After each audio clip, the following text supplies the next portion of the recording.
So where does something like the thinking of planetary health fit into that big human trend?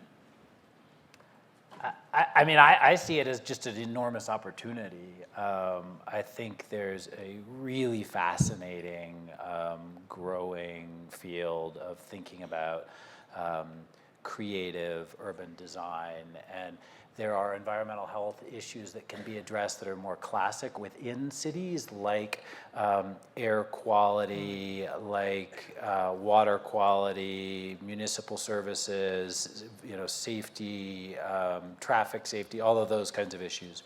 But there are also really, really interesting issues of urban design that relate to the ecological footprint of cities. And you can imagine, and this is something I've been starting to think a lot about, what John Stuart Mill called a practical utopia. You can imagine a practical utopia in which 100 years from now, the global population is primarily living in cities, but those cities have actually been designed with a lot of thought to reduce their ecological footprint.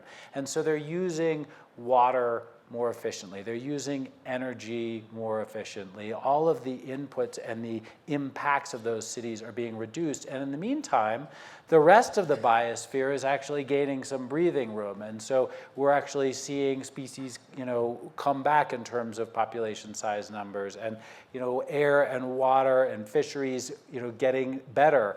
And so in some ways, it puts us today in the middle of what E.O. Wilson called the bottleneck, where we're at a tough point now, but imagine a point 100 years from now where human population is stable, we've got a carbon-free energy economy, we're living in well-designed cities, we've created room for the rest of the biosphere to function.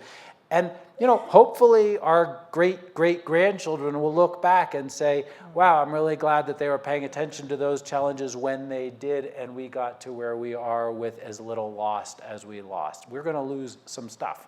If you look at where the leadership is in the United States, it's in cities. Absolutely. They're the places where communities are coming together and thinking through all of the things that they can do. We'll be opening up the mics in just a moment for questions, but Renzo, go ahead. Well, just to add, let me bring you to my part of the world, which is Southeast Asia. And, on one hand, we're talking about deforestation and extinction of, different species. But on the other hand, we're talking about rapid urbanization and, polluted air mass. And all these you can find in Southeast Asia, where, some of the biggest cities are located, but also, there's a massive deforestation happening in Indonesia, and then there's forest haze that is affecting the health of Singaporeans and Malaysians. And so, there are many challenges in that part of the world, but also a great opportunity. And what I'm actually foreseeing is that planetary health knowledge can actually inform, for instance, regional treaties on how all these 10 countries in Southeast Asia can collaborate to protect the Coral Triangle, which is the center of biodiversity, according to one California scientist. The rainforests in all those islands in Southeast Asia, which are providing a lot of health benefits to our people. So, yeah, I just hope that planetary health will reach that part of the world.